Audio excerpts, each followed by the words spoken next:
all I want, and I pray, all I need are some better days.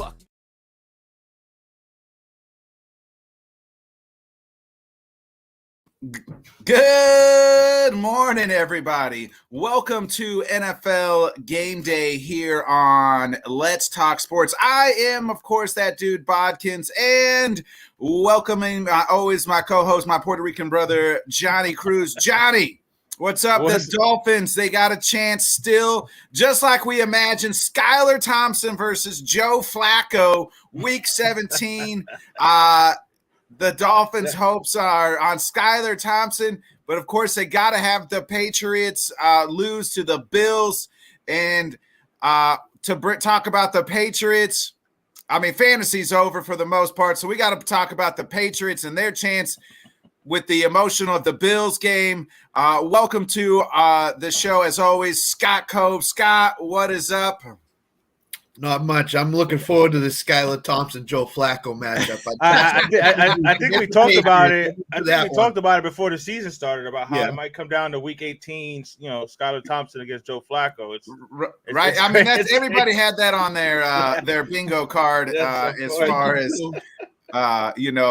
hey, schedule that in. I did see there's been 63 different starting quarterbacks this season. I probably couldn't tell you all of them. We are missing Tanner. Tanner's going to be joining us late, a little bit later. Oh, there he is. Speaking of the devil. I think it's working. Tanner. I don't know. He's waking up from that hangover, celebrating the so-called Chiefs home field playoffs. And I put that in quotation. Just some ghost energy. Don't worry. It ain't celebration victory juice. It's the recovery the morning after juice. Huh? The right. Mimosas keep on pouring as the Chiefs locked up that number 1 seed. And I put that in quotations because who knows what would have happened if that game was played on Monday night. I can tell you what happened. Nope. Go ahead, Ben. Gosh. See, that's what I'm saying. Always what happened here. Always promoting that other site. The Bengals would have taken care of business, right? They were going to cream the Bills. Hey, Johnny, remember I said on the round table it could be 41-37? It was looking like that. Yeah. Because both teams are going up and down. They were going to go back and forth big time. Yeah. That was going to be the most exciting Monday night game we had all season, absolutely. I felt like. And by far. Unfortunately, that's not what happened. So we get all these crazy scenarios today. The Bengals class act Monday, and they're the ones getting screwed the most today. I mean, they should have won more games earlier in the season, shouldn't they? Oh my God! I hope. That's all I'm saying, Arrowhead. I hope with the blasphemy aren't the NFL. This is why I can't. The NFL is the NFL. It's not the Chiefs are the NFL. Get out. The Chiefs lost to the Bills and the Bengals. Yes. Yeah, well, we beat everybody else but the Colts. So we took care of business. The Bengals lost some bad games early on. I hope Joe Burrow goes into Arrowhead and gives it to you one more time. I don't with that talk. Look, I actually want to play the Bengals again, just for the fact that I just want to see us try to win this one. And if we lose 4 times to the damn Bengals, like I don't even know what to say. Like it's awful. You can call Joe Burrow daddy is what you can do if they lose 4 times to the Bengals. I don't know about that. Scott, let's get into your matchup. The Patriots Bills. I hate to tell you, I think the Patriots are just going to get blown out today. I think you see Hamlin, on the scoreboard, right? Like he'll make some announcement that, and then that team just absolutely goes out and just, Debo's the Patriots. I think Friday when he resumed the whole team and talked to them, and team's reaction, they got up, they cheered, they were exchanging I love yous to each other. I think the Bills are going to play the best game they've played this year today because of the impact that the improvement and the breathing tube coming out and all that stuff had. That place is going to be so emotional, so jacked up. Belichick, I agree with Paul last night. You don't underestimate Belichick on the roundtable last night, but he's never coached in this situation before. And the Bills are going to be totally jacked up to get that number 2 seed and run the table straight through the Super Bowl. So the emotion of the day for the Bills. And if he gets on the Jumbotron and says to the fans, thank you and stuff like that, it's going to jack up that place even more. So the wait till even if they don't come out and just boat roast them, hey, the video holder, hey, hold that till about fourth quarter.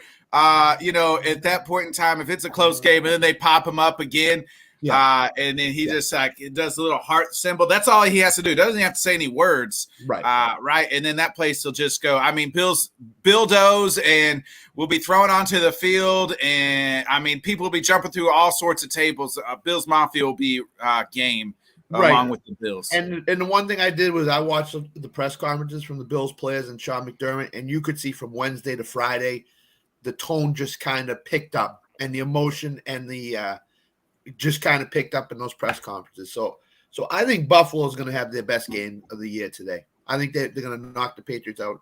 I think the Dolphins are getting in. I think the Dolphins are beating the Jets today. So. Well, I was going to say we got to win our game. So yeah, I'm not trying to get ahead of myself. But we actually talked about it last. Hater Tanner. Are you gonna pull the Titans?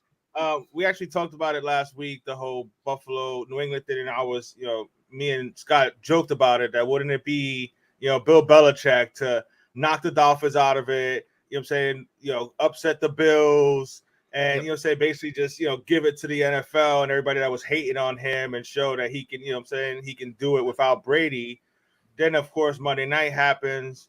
So then you wonder, are they going to be affected, in a negative way to where they won't even want to play? And like Paul mentioned last night, we still don't really know until they actually get on the field and start playing how they're going to feel emotionally. Yeah. But I think, like Scott said, the fact that he's progressed so well, and he was able to communicate with them, like all that positive energy. That stadium is going to be shaking. Bills Mafia is already a loyal and wild bunch as it is. So I expect that stadium to just be like literally shaking on the camera. So yeah, Bill's going to come up with something, but I don't think they have much of a chance. It may not be the complete, boat race that we're thinking, but it's going to be a convincing win, I think, for Buffalo. The two things that I'm interested to see today is, do the Bengals players and the Bills players go over the middle to catch passes today? Mm-hmm. Does T. Higgins go over the middle and catch a crossing route, or does he stay on the outside? That would really, if you're not doing what you do usually on offense, that would really, really be a detriment to those teams. I think it's business as usual. I think everybody kind of understands. T. Higgins, I mean, we talked about this on the Thursday show, that, I said we got to stop with the T. People got to stop with the T. Higgins hate. That was just an absolute freak accident. T's got to know that. Everybody stay out of T's, DMs and everything else. Like, I think that's, if I'm Joe Burrow, that's the first guy I'm looking for on the first play of the game. Yep. Let's do it. Crossing route to T. Higgins. I'm gonna throw it to him. He's gonna catch it, and let's go. Like, give him, that feeling, and business as usual. Yeah, it's okay. It's okay to play again. You know what I mean? Absolutely. Yeah. What I think Higgins and Boyd, because Boyd has a close relationship with Hamlin from years past. I think Boyd's gonna score a touchdown today. And I think they're going to get T. Higgins off really early today because of what happened Monday night. So, Tufalo says, let's go Pats. Let's go Pats. Let's go Jets. None of those things are happening. Maybe the Jets. And speaking of the Jets, we'll go ahead. We'll just add our guy in here to continue to talk. Welcome to the program, Italy Jet. Since we're already talking Jets, we might as well bring in Jets. Italy Jet. I mean, this is what you wanted, right? Joe Flacco versus Skylar Thompson. Joe Flacco knocking out the Dolphins here, week 17, just like everybody had it written. I don't know what game you're watching, but I mean, what are you gonna do? I mean, we're out of the playoff contention. I think this is just one of those things for Flacco is he's gonna retire, right? He's gonna retire last game. It hopefully throws a lot instead of the running game now, I'm thinking, because if you can just give it to Wilson, then we'll have a chance. Because our O-line, we're injured a lot on the O-line position. So the Dolphins shouldn't have a problem getting rushed to them. But, I mean, Flacco, he's, 38, 37. He can only stay in the pocket. So, see what happens. that's the thing that actually worries me is the fact that it's Joe Flacco with his experience. Like I was actually hoping Zach would play, or even I don't never want injury or anybody, but maybe an injured Mike White. But Joe Flacco with his experience, his ability to throw the ball, even at 37, 38 years old, he still has a good arm. He can read the blitz.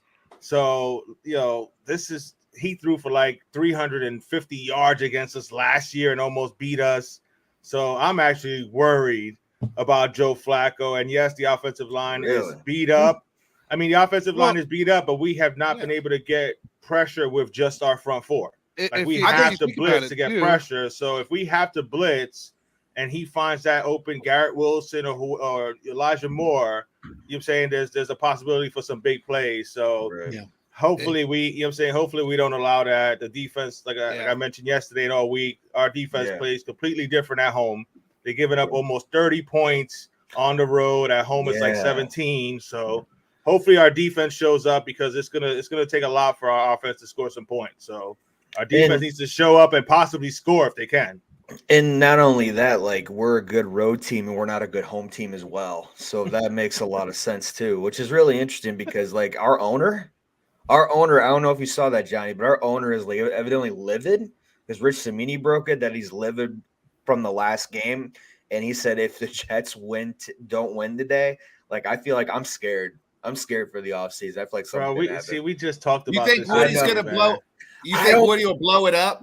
I don't. I mean, you never know with him. Johnny talked about this last night. Him and Steven Ross are peas in a pod, moronic owners that do this type of crazy nonsense, and is a big part of why both of our franchises have been garbage for the last 15, 20 years.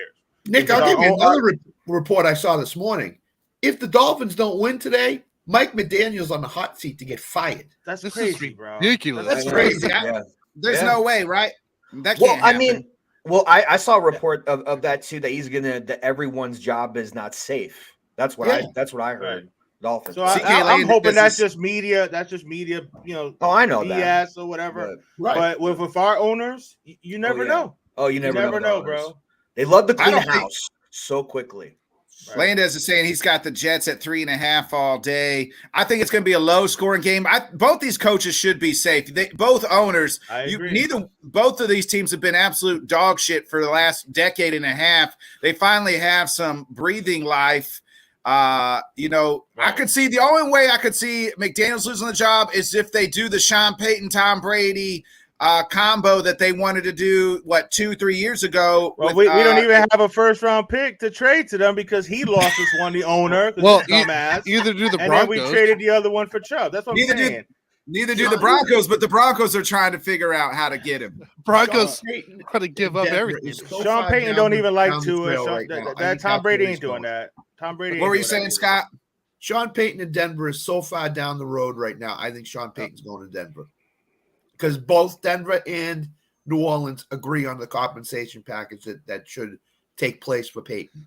So he's going to Denver if he goes any place. Why would he choose Denver over another destination? Because if you look within the division, Denver obviously has potential, but you still have to deal with the Chiefs every year. Yes. So why would Sean Payton want to have to deal with Andy Reid and Patrick Mahomes? He feels as long as he has a viable quarterback, he'll compete. Right. Like he would jump all over. Well, he's stuck with Wilson. Yeah. Right. He probably feels. Does he still bring in Breeze though? Does he still bring in Breeze for his quarterback coach though? I don't know. Oh, he could. Yeah. I mean, he's been saying that. Yeah. I don't know. I think that Peyton's going to Denver. Landez says Walmart has everything to find the first round pick. Corlin Sutton and Jerry Judy would be on their way out. Behind the Pop-Tarts. There's a first-round pick there. The exact reason Peyton wants to go to Denver is because of Sutton, Judy, Dulcich, Javonte Williams. He sees Sutton that and Judy will be on their way out. They could. Yeah, that's what I heard too. Yeah.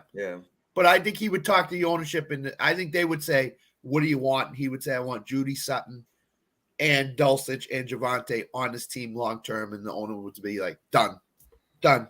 Yeah. So, damn, yeah. Crazy, man.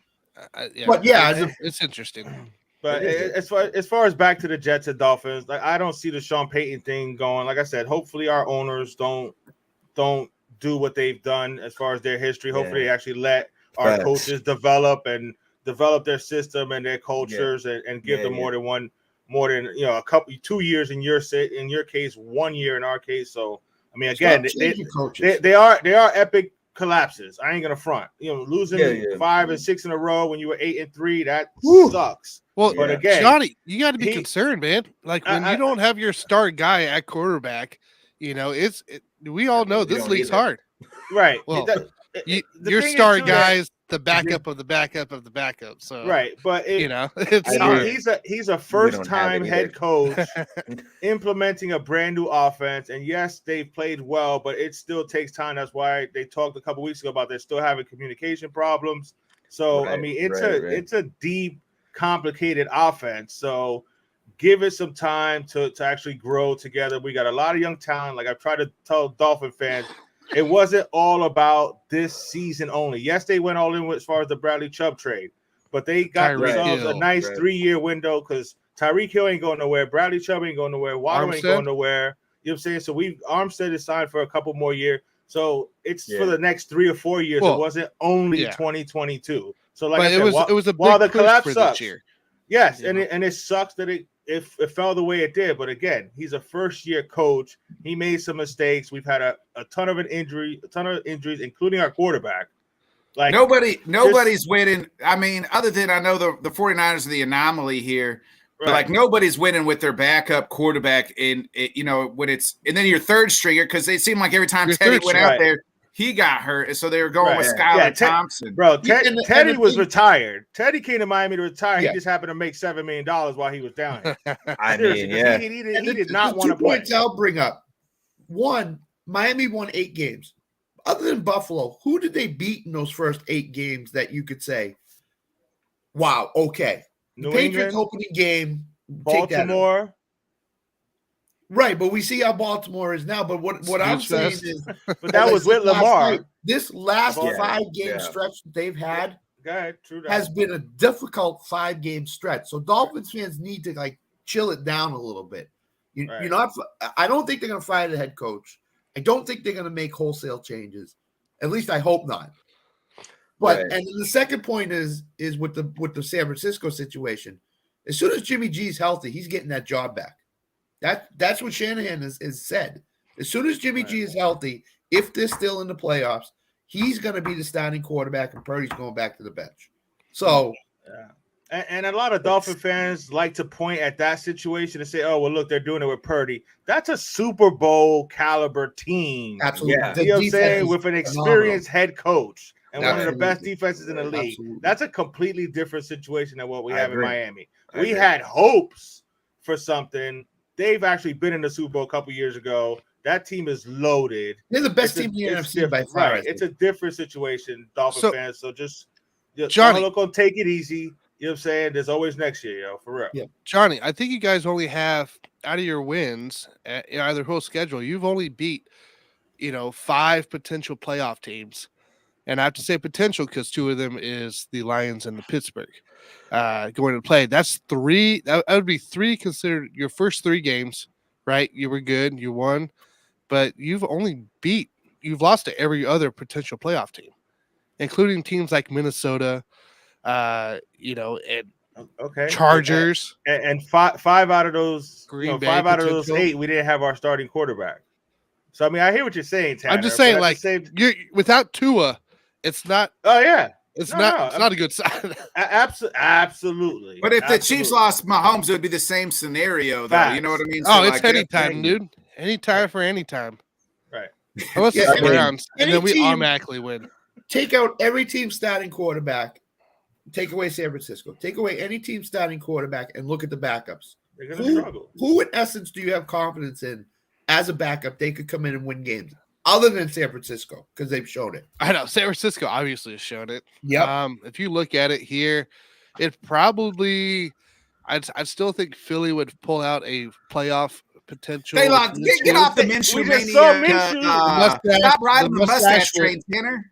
If you You've been give it riding the 17 mustache. games, if Well, you we're give it not talking 17 games, I think We're he'll just get the talking playoff. a couple games to, you know what I'm saying, to keep them afloat. They lost to the Um, Saints last week, who had I Andy know, that's Dalton bad. quarterback and has been one of the worst teams in the NFL in the last 5 weeks, to be honest with you. That's bad. So, Yeah, that's I right, don't. man. I don't Minshew. think you really have many teams. I mean, No, I obviously mean- Dallas showed they could, squeak out Here's- some games. Here's the thing. Oh. Here's what I'll say. There's about 10, maybe 10 to 15 really good quality quarterbacks in the NFL. Yes. And Correct. then agree with that. you look at after that, the drop off is significant. And then you look at their backups. So if you're backup to already a shitty backup, a guy that's not even starting, what does that make you? Josh Dobbs, and a couple Right. people like that. I mean, I'm just saying. So like those top 10, and then the length between those top 10 to 15 good, really good or great quarterbacks, their backup is obviously middle of the pack as well. So there's not, once you lose your starting quarterback, that's what I tell people. If that goes down, it's very rarely you see a team like the 49ers continue to grow. Absolutely. Oh, by question. far. No question. Yeah. And that's what you got all over the league. I mean, Houston doesn't have a starting quarterback. Right. Miami doesn't have a starting quarterback right now. Cleveland is playing with Deshaun Watson. Come on, really? He's been awful this year. I mean, Right. worse It's than 5 awful. games after And 2 the Jets years? are in limbo all the time. You don't know They- what's going to happen there. Right. Exactly. The Jets don't have a starting quarterback.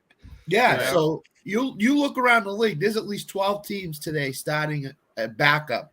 I who think has the no Giants. business in the NFL. The Giants might be fine with Tyrod. If DJ went out. So Yeah. Davis Webb starting today for the Giants, not Tyrod. they got Davis Davis Webb. Webb going, Davis Webb. protecting Tyrod. Even more. That's Well, the- they have to. The way they Okay. use Daniel Jones, they have to have Tyrod healthy for the playoffs. Because Speaking of- Daniel of- Jones can be knocked Hey, out. by the way, I'll give you a stat. Kenny Golladay needs 76 catches today to get his bonus. Let's go, baby. I think he can get it. Speaking of the Who's got Giants, his Lana fantasy? says 16 and 6 Giants plus 16 and a half. This bet has to be a setup. Scott, you're a gambler. You taking the Giants at plus 16 and a half with whoever the hell you just named their quarterback is? No Davis Webb, no Saquon Barkley, no starting wide receivers. No. Jalen's back though, right? Jalen's Yeah. back today. Hurts is playing Yeah. for the So Eagles. I'll Yep. take that 6.5 Oh, okay. favor covering Yep. over the I Giants. think the Eagles will win by 3 touchdowns. The Giants don't even care. They'll pull the popcorn vendor out from the stands. Which is Right. funny because last week, I Smart, think it was though. last week, Dabble's like, oh yeah, we're not benching anybody. Oh, yeah. And look now at also that. it's like, Oh, yeah, wait, that's- we're gonna bench some people. Yeah, the, we're the in one bed. thing he'll say that the first series Saquon will have a high ankle sprain and Oh, yeah. and Yeah, he'll be- knowing the Giants' luck. Yep. That's Scott, I why know Kenny you, Galladay's going to get 30 catches. I know you got to get up out of here shortly. So give me your predictions for this today's Pats Bills game, and then kind of how this last seeds of the AFC build out. So I had said that the Patriots were going to lose 38-10. So I'm going to back off that, say 31-10. I just think Buffalo's emotionally charged, ready to go. And I think they'll show it today going into the playoffs. I think the Dolphins are going to beat the Jets 17-13 in a low-scoring game today. And so that means that Miami gets the last playoff seed. But Pittsburgh could get it. It's a highly possible situation. So, but I think Miami's going to get that 7 seed. I think they're going to beat the Jets today. So, I'm hoping. All I'm right. hoping. Wow. I got faith, but no confidence. But Yeah. for real, I think the Dolphins will run the ball 30 to 40 times today. I hope so. They should have done that Jeff most of Wilson. the season, to be quite honest. But Jeff mean, Wilson. Yep. I mean, our secondary is beasting it up. So if you throw Right, it, that's what I'm saying. it's going Nah, to be they got to run the ball. It's going to be, and plus, we're Right. not good on 3rd and 4th down on both sides of the ball. So it's going to be really interesting to see what happens because Yeah, even it if might be Q- a 10-7 game, bro. But the It thing might is, be a like, even 10-7 game. if Q is there and he was our missing piece on the front line. If Q's there, then it's going to be a little bit hectic for you. But like if you could shut down Q, you'll be fine up there. I think. If they throw, it's got to be screen passes to Tyreek and Waddle. It can't Yeah, be a little crossings, Yes. right across the middle, Yeah. simple throws, bootleg him. He can move around. Though. Yeah, but I mean, he can bootleg. He's got some mobility, bootleg. He can run for a couple first downs. Like, Yeah. don't have him throw the ball more than 20 times, and that's a lot. You know what I'm saying? Well, Have I him mean, throw I it get to the Jets 17, for like 18 35 times. So Right. Well, that's the thing. Joe Flacco's probably going to want to sling it because this Yeah. might be his last game. Right. We'll He might see go what all happens, out. He man. might ball out. Who knows? Yeah. Hey, Scott, go ahead. We appreciate you coming on, and let everybody know where we also- can catch you next time. Also, one more thing before I tell you. Lions 31-24 against the Packers tonight. Oh! Get out of here. Yeah. Mic drop. Mic I drop, thought we were Scott. friends. There you go. I knew that was You can coming. find me here in the morning on AFC East Roundtable, which will probably be taking a little bit of a break, I would think, to get ready for the off season. And I don't know if Johnny wants to break it now, but I'll be somewhere tomorrow night on a show. And then starting next week, Dan has told me I have a fantasy football show on Monday and the Scott Cope show on Tuesday. So Do you need a 3-time or 3-champ this year come on your show? You know, 3 Yeah. championships, listen, 3 belts.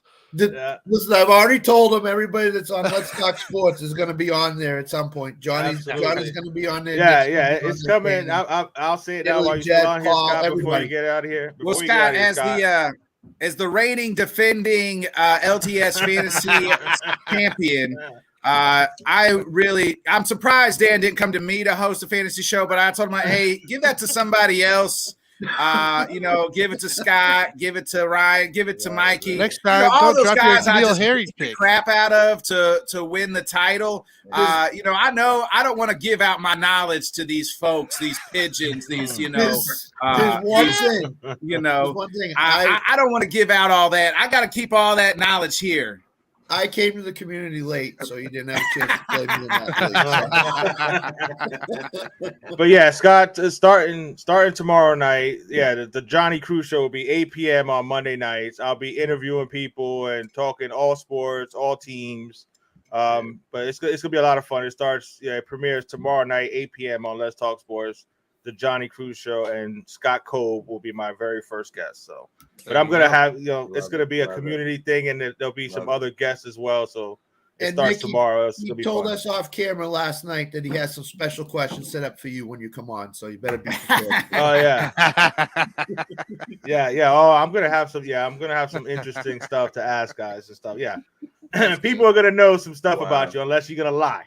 It's 8 p.m. Eastern, right? Well, lies here. There you go. All right, man. Have a good one, love Scott. You two take care, guys. Thanks, Scott. Bye-bye.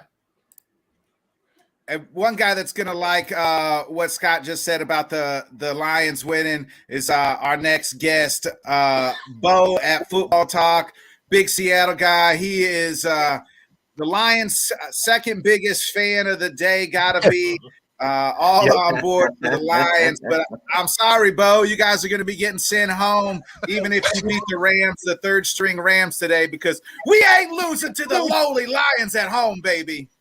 Man, I don't know about that. It's a new era, Nick. The It's a new era. Lions, the Lions The aren't new gonna year, lay brand down new with you year. guys at all. I mean, it's funny. I've been watching people. They were complaining about how because now it's the night game, right? That it somehow is a disadvantage for the Seahawks because if the Hawks win, the Lions don't have anything to play for.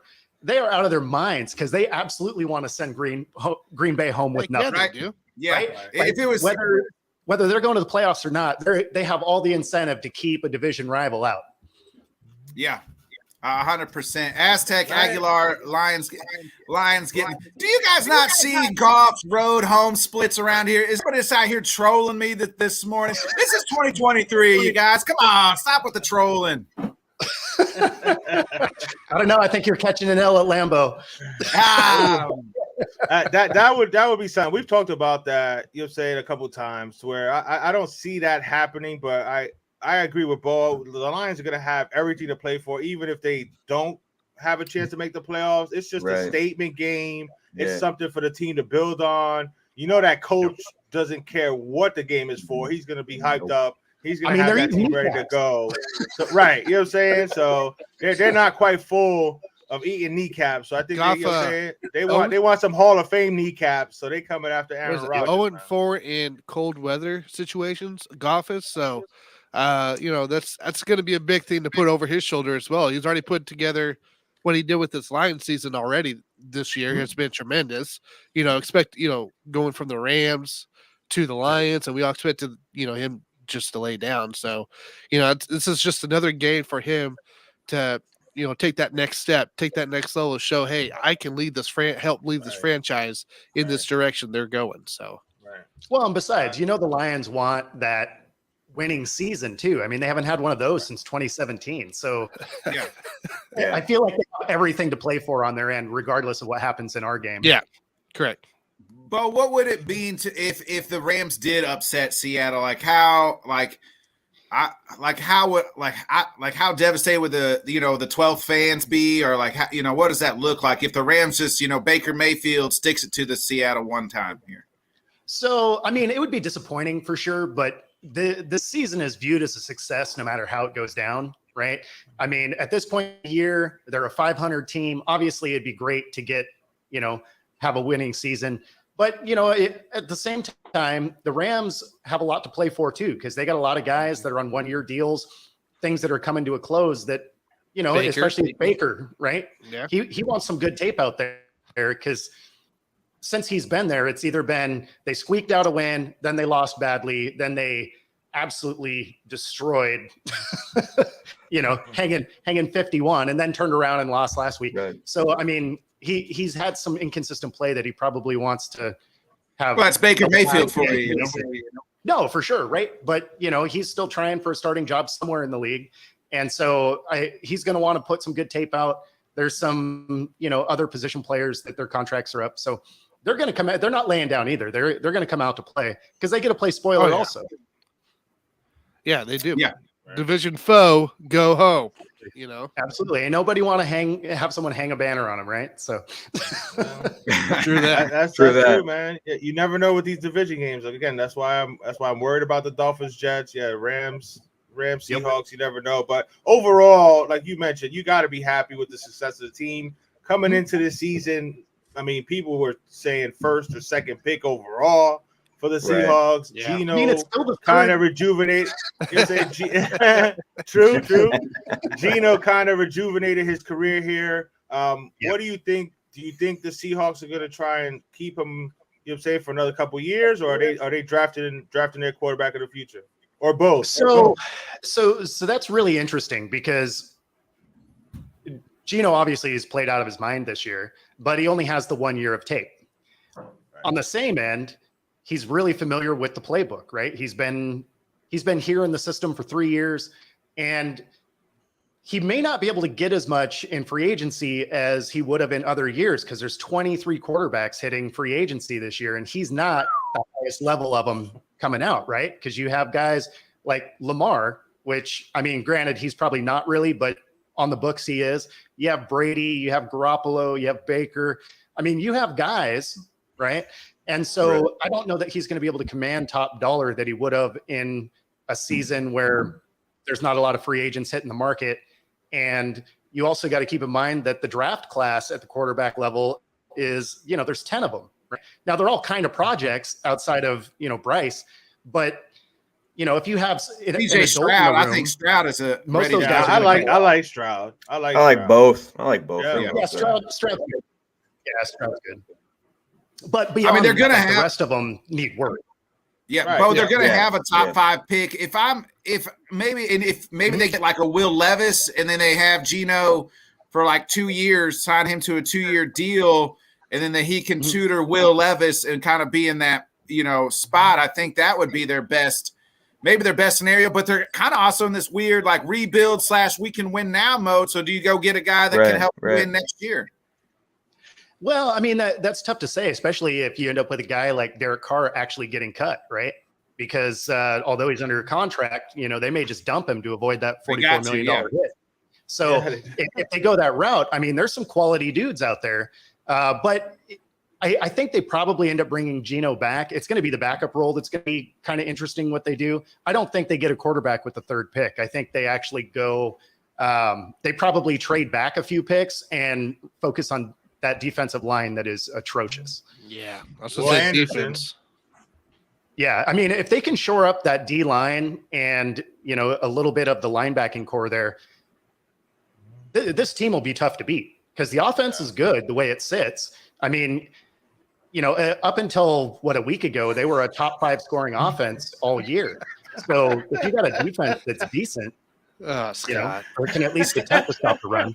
Scott wants to know if you think Russ played like shit all year to give his thank you for Seattle for all the years, and then next year he's gonna put on the back to old Russ.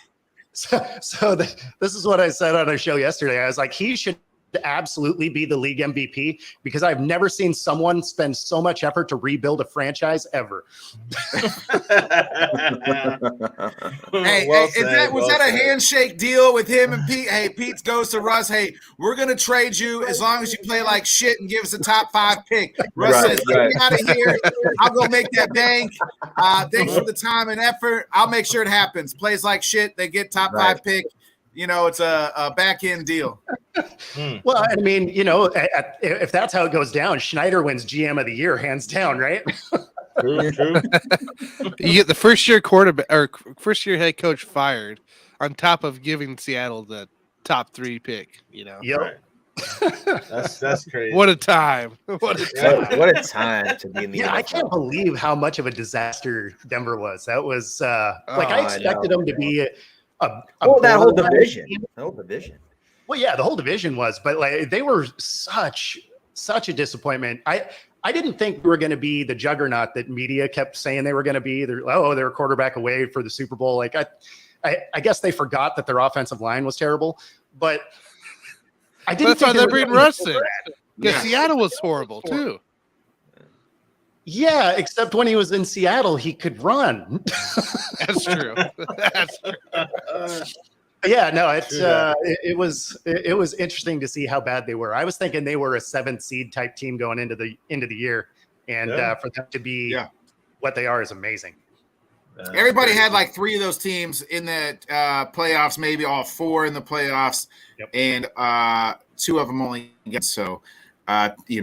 Tanner was even shitting on his own Chiefs, so he's over here rocking. Yeah. You can't see him on camera, but he had his championship hat on. At the beginning of the year, he was like, "Oh, they're not winning." I can't say nothing. I wrote my team off 3 times this last year. So it was, it's gonna be such a tough division, and then it ended up being what it is. I didn't think KC was good. I had the Chargers winning the the See, I had the Chargers.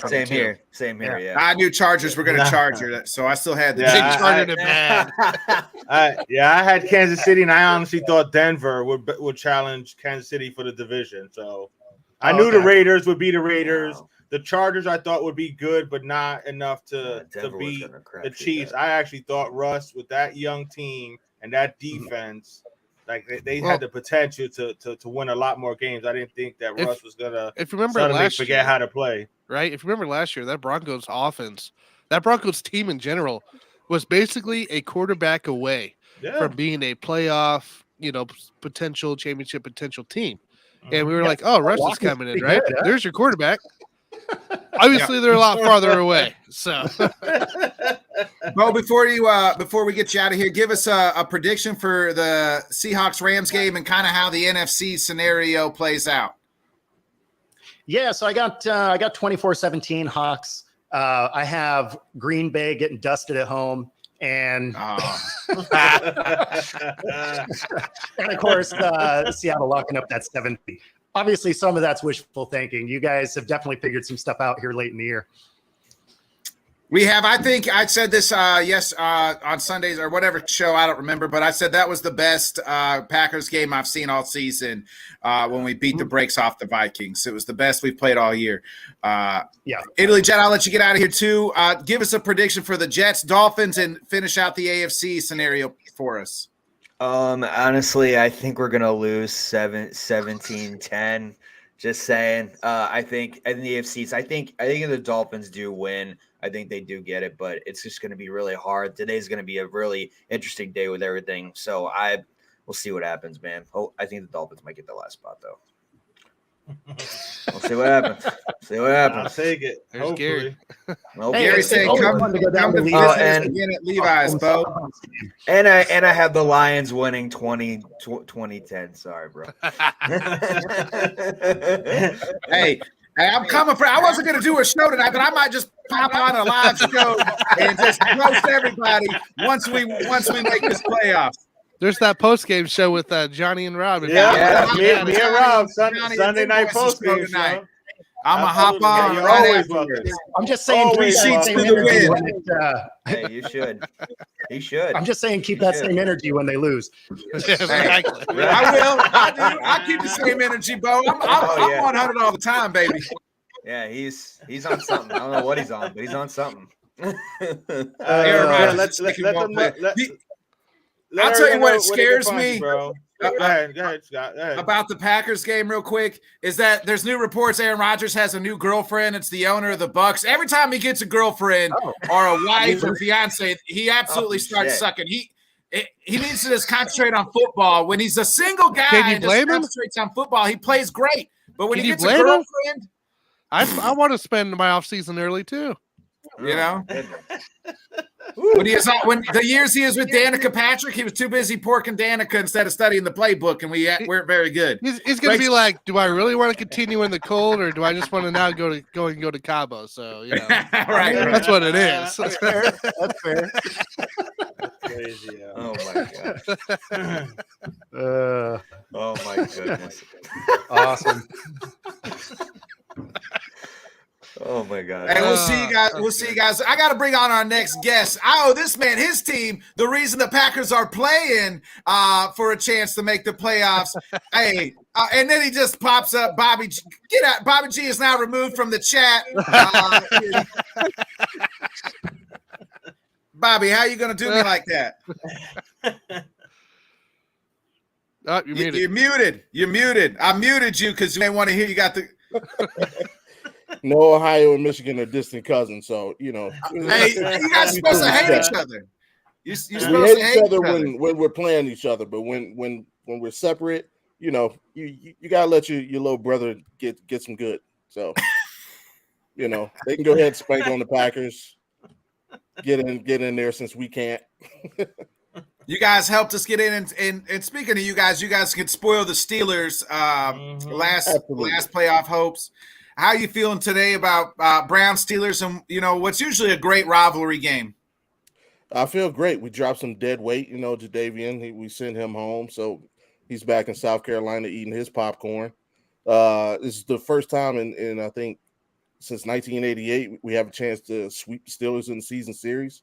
It's also Deshaun Watson's first game in the rivalry, so we got that. They're calling Watson versus Pickett. I guess that's the future of the rivalry right now. So if those two QBs are my choices going forward, I like mine.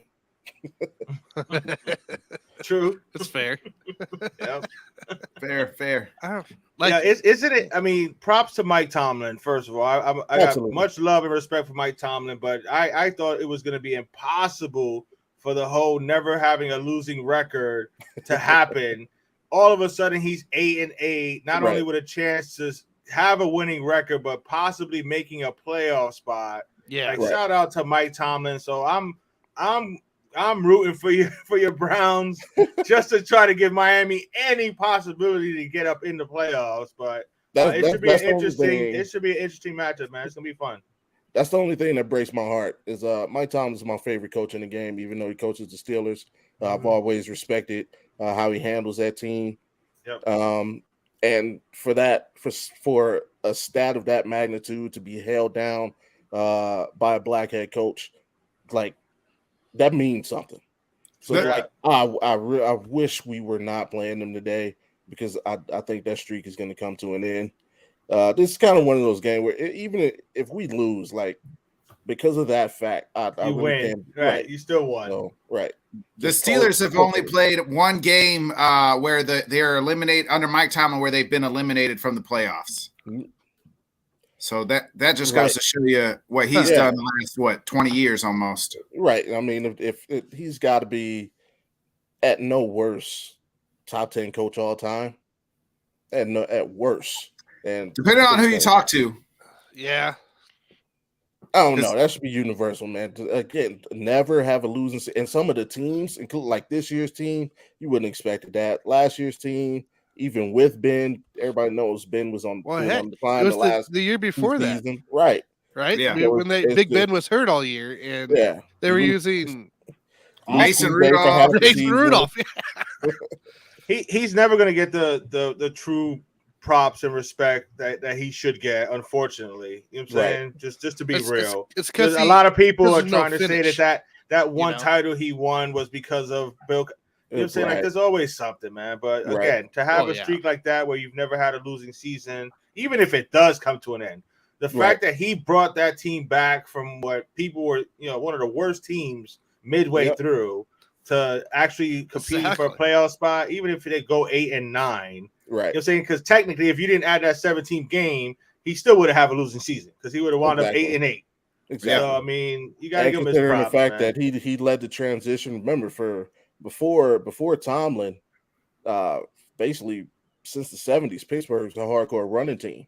Yeah. And he kind of Yeah. led that transition and turned them into a passing team with Passing killer team, yeah. bees. Yeah, And true. like he got hated on when they first did it. Fans hated it. Like, why are we throwing the ball all over the yard? Big Ben can't do it. This, that, and the third. So, like, he's definitely handled his fair share of adversity during the streak. So Scott saying Tomlin is his top 7 head coach after Shula, Belichick, and Lombardi. Thank you, Scott. Name me a more consistent coach than Tomlin in NFL history. Exactly. That's facts. Can't be Facts. no worse than 10. No, that's just without. No, thinking. Yeah, no worse than 10. Yeah, I will give you Yeah. that. I was thinking Tony Dungy he was real consistent a lot, in his career. for out 2 different franchises, with the Colts. That would be an interesting discussion right there, coming up with the top 10 would be head fun. coaches of all time. That would be a fun one, man. Yeah. I may do that. You're welcome. You're welcome. Pop that on the board. Well, so what are we thinking here? Obviously, Clowney said he's no longer with the team. Yeah, Getting kicked out, which who cares, right? At you that can't point, get 2 sacks and start Definitely, calling Gary. people out. Like, come on, bro. does this put more than just your defensive coordinator on the hot seat? Like, are we talking head coach? Like Hot maybe a seat. clean house coming Hey. into play? He ain't got no seat. He's got one of those standing desks. He's on the way. He's on the way out after the game. Meet up at the end zone, right? There you Hey, go. see you, dude. We're gonna Yeah. Herm Edwards you. Don't today. stop for your post game press Hey. conference. Keep So, moving. so are we looking at possibly like almost a full change there for the coaching staff coming in the off season? No, probably just special teams and defense. That's it. Everybody else is safe through the first half of next season. First half, I like it. First half. I like Yes. it. If we start the first half of next season out, I'm gonna go super high. If we start out like 4-4 and we're averaging 17, 20 points a game, yeah, there's gonna be some changes made. Heads are gonna roll. Like, we got to come out of the gate definitely over 500 in the first 8, and we definitely got it. The offense has to look like something. I gotta think they be- will, man. We I got to think be they high will. 20s. I Gotta mean, be high if he can have that type of offense with Baker Mayfield, you know what I'm saying? Once you know what I'm saying, once Deshaun has that playbook down pat, Right. and once he's got his legs completely, up underneath him, because he hasn't played it forever. You know what I'm Right. saying? And you can already see the progression. You know what I'm Yeah. saying? He's gonna hit this offseason hard. You know what I'm saying? So yeah, Cleveland's gonna be a scary team in my opinion next year. Hopefully my owner has the same mindset and just get rid of the defensive coordinator, get rid of the special teams coach, leave the head coach alone. You know what I'm saying? Let him get his own guy instead of forcing him to keep, you know what I'm saying, the Josh Boyer from last season. And Yep. hopefully the Dolphins, you know what I'm saying, can And stay get rid of some Tua. kind of consistency, man, for real. Hey, Sorry, that's still in my head. You know what I'm saying? Alan wants to know what you- My owner be stressing me out, man, for real. Alan wants to know, would you take a guy like Ryan Day in Cleveland? As a defensive coordinator or a head coach? I- Heck no, man. Head coach, no. I would say no, right? Like, I mean, you No. don't want.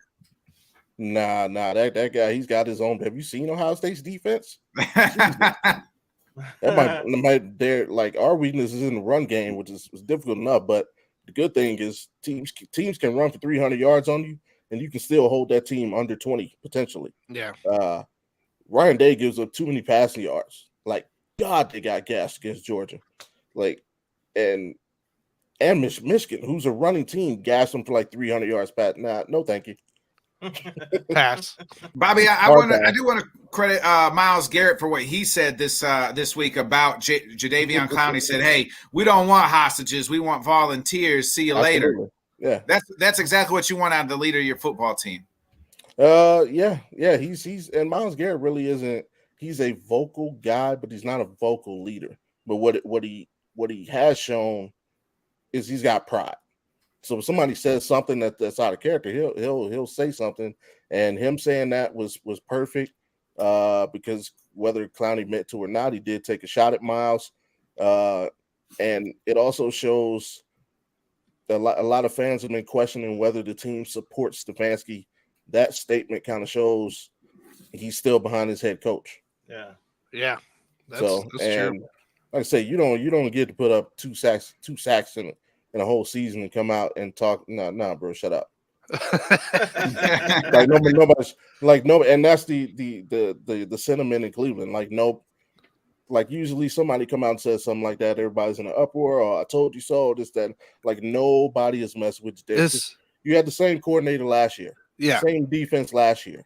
You had 9 sacks and you had nothing to say, and you were also on a 1-year deal. So you had the same situation where after the season you're walking out of the door and you had nothing to say. So just because you came out and played like crap, like he has for the Right. majority of his career. If you Exactly. look Yeah, at I was it, gonna say, man, did this guy really get famous off of one tackle? in Yes. college, right? Yes, This is all it is. yes. And the thing of it Yes. is they replay that every year on New Year's Day. Oh, Like, of course. 10 years ago, Jadeveon Clowney made this Right. hit, and then Right. the team's watching And, like, and still he's got made it. $100 And million he's free agent. since then. Yeah, they let's go, who? he's the NFL version of Al Bundy. Yeah, right. And his That's seven touchdown game. Oh man, that's great. You know that how was to- so he's- well he's- said, bro. He's That was not a so well bust, said. but he might be the most overrated player in the history of the NFL. Yeah. He's the most Yes. hyped up. Yeah, I mean, Brian Bosworth comes to mind. The Tony Mandarich comes to mind as far as God. like at least he's had to put a longevity of a type of career together at this point in Yeah. time, to be serviceable. Yeah, he keeps getting checks, and I don't know how. Because the ability is there. Yeah, It's just he don't. You know what I'm saying? He don't want to play all the time. yeah, That's exactly. what it He looks proved- like to me. He don't want Yeah, to he play. proved that this year. I Right. don't know if you guys heard about the Baltimore game. Basically, he said he only wanted to play on third down. What? He didn't want to play first and second down. He only wanted to play third down to get pass rush opportunities. That defeats the purpose at that point. Right. Right. Because Because we all that think tells he's you hurt. exactly what the type of dude that he is. exactly. He's I mean, all about he- getting paid and about himself. Yep. He ain't worried about the team and winning. Yeah. And But don't that hurts matter to him. himself even more because you know what he's gonna do. Yeah, but and some it's like- some knucklehead owner is gonna He's give gonna him put some him in, money. Yep. Just please no. Miami's Stephen hired. Ross. Well, and the thing is that Stephen Ross has gone after Stephen Ross has gone after him a couple times already. It's like I know. how many He times the man tried to got get to him tell this you last no? offseason. You know what I'm saying? No means no. You know what I'm Yep. saying? So leave him alone already, man. Plus, we don't want him on this team. Exactly. You know what they say? You point the finger at somebody, you got 3 pointing back at you. So he talked all that stuff. You know, especially the ownership being a good old boys club. You know, all his dirt is going to come out during his free agency trek. So good luck getting that check, man. True that. So Scott says they just showed a clip of Josh Allen coming to the stadium. Pretty heartwarming. So Yeah, I'll nice. find it here. I was gonna For say, it. quick shout out to that. I can get a chance to. First, shout out to you guys for show on the telethon the other night. Good job on that. Awesome. Definitely prayers to the Hammond family and to Peyton Hillis and his family. I don't know if you guys heard Yes. about that. Yeah, Yes, saw that. absolutely. Yep, shout out to that. Yeah. And on a brighter note, I'm going to say to non-football related, the other night, me and the fam went out to a NBA G League game. Nice. The Ignite, they play here in Vegas. Me and the fam went out and we sat courtside. Nice. I'm going to say, if for anybody out there, if you have a G League team in your city and you don't have the $10,000 to sit courtside at an NBA game, go sit courtside at an NBA G League game. Those tickets are ranging anywhere from like $80 to $100. Even though in most G League arenas, $20 will get you in the door, you can sit anywhere, but spend that extra 60, 50 bucks or 50, 60 bucks to sit courtside is a tremendous experience. Kids loved it. Even got a chance, let's see if you guys can see it. Got a chance to be a part of the halftime festivities. Got nice. the little There you That's go. awesome. Yeah, the little one on my shoulders and the trampoline dunkers, they went over his head. Nice. But and talking trash to the players, it was like I forgot I was courtside because I'm used to being up in the bleeds. I was about to say I can barely see the court from where I can afford to sit sometimes, Right. man. Right. I got you, man. I'm definitely gonna have to check that out. Yeah, the guy spots up for jump, like back off, he can't shoot. And the guy kind of looked at me. I'm like, oh shit, I am right here. My bad, bro. But yeah, just for the experience. It was a tremendous experience. So shout out to the NBA G League. Get out and check those guys out if you can. It's good basketball too. Bobby, on that note, we'll let you get out of here. Give me a prediction, Browns, Steelers, and then kind of how the playoff scenarios all end up today. 24-21 Browns. So unfortunately, that streak, I think it comes to an end. Of course, the Lions are going to take down that W. Hey, we'll see. I think it'll be a close game. I think you're going to see some overtime. That may be the most exciting game of the day. So, but I think the Lions squeak one out. Jared Goff, he's got something to prove. So he doesn't want to get replaced next season. Who do you think's getting that 7th spot in the AFC, man? You think my Dolphins are going to beat the Jets or what? That's tough. It's sad that you got to you know what I'm saying? It's sad that we really got to think about it. If it was Tua, I'd say yes. Yes, Of course, 100%. yeah. That's Right. the issue. Yeah. That's That's the issue. That is the issue.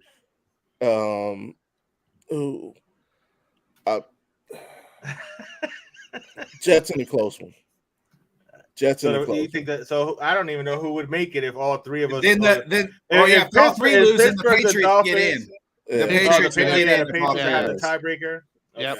Flacco with that experience. Flacco's That's got what that I'm worried about, experience, bro. and he can be dangerous as he proved against us earlier in the season. Yeah, that's a tough one. But I got the Jets in the close. I'm say 23-20. All right, Bobby, what do you got coming out? We can catch you on next time. Oh, well, we're going to have the top 10 coaches in the NFL history. Now we got Fan University. We got a new episode coming this Friday. Of course, if you're on social media, or you can catch the Fan University podcast wherever you get your podcast. And if you want to chat at me on social media, BG_FanU podcast on Instagram, Twitter, what's that other thing? Facebook. All that stuff. Wherever you're on social media, BG_FanU podcast. I appreciate it, Bobby G. Have a blessed day, Awesome, brother. man. Thanks, Have a Bobby. good Day, bro.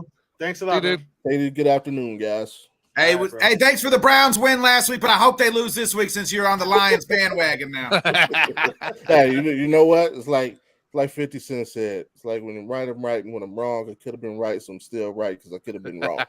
So, take that with you. Love it. Hey, we got a fantasy question coming in. This guy's obviously playing for his championship game here. Yeah, I got week 2 as well.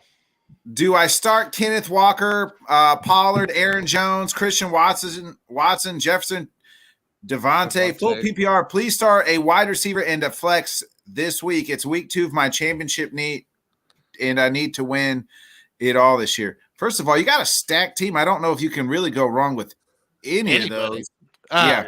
Of course, Jefferson, right?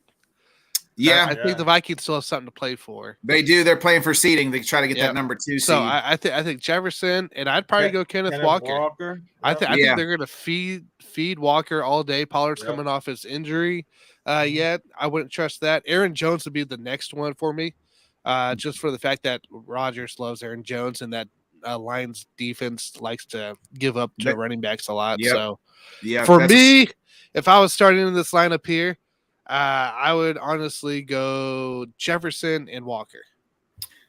Scott did chime in here. I think they're playing the Bears, who that game should be a blowout. Oh, wait. No, Justin Fields? Yeah, no Fields. So you still got Viking starters might not play all Jefferson. all game. You can't bench Jefferson. He's too much upside there. Yeah. So And he said Scott is saying play Ken Walker and Christian Watson. Yeah. See, I would do. I don't know. I just don't feel you can bench a guy like Jefferson. Well, Scott's saying in the other comment that the Viking starters might not play all game. Yeah, if that's the case, yeah. There's a reason why they're not going to play all game. It's because Justin Jefferson's going to score 3 touchdowns in the first half. In the first half, yeah, exactly. Hey, that's what happens when Jair's not on him, baby. And that's 20 points.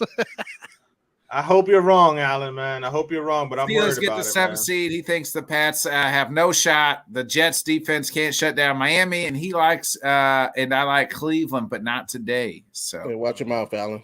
We'll go ahead and we'll bring in our next guest, Josh D. Josh, what's up, my man? Hey, man, what's going on, y'all? How y'all feeling? Long time no talk to you. How you been? I mean, I'm doing all right, man. I'll say this before y'all even ask me Ravens questions. Baltimore had Baltimore had one win this weekend, and I'll take it if we lose today. Right? I ain't mad. I ain't mad. How y'all feeling? Yeah, good. How are you feeling? Ravens Bengals big matchup.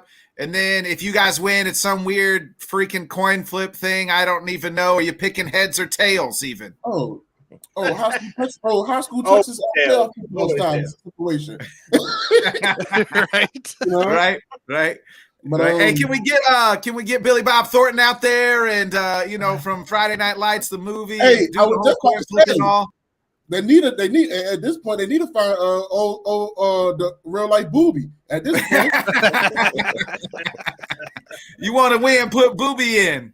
Yes, sir. You know the deal. I mean, the spot is pretty much secured for us. So we got some of our starters out. JK, I know JK's not playing. No JK, no Andrews, no Lamar, no Huntley, no Dobbins. I'm fine with no Huntley. I'm sure I would be too. It's a Pro Bowl alternate. Oh, stop it! That throw last week was so atrocious, man. It's like either you was trying to win the game or you was trying to give the game away. And I thought for sure, I knew that with his arm that he couldn't throw past 20 yards. So I knew that was a dud. But I'm actually looking forward to seeing what Anthony Brown could do. I know he put up about 3,000 yards at Boston College and over at Oregon. So I mean, the dude can sling the rock.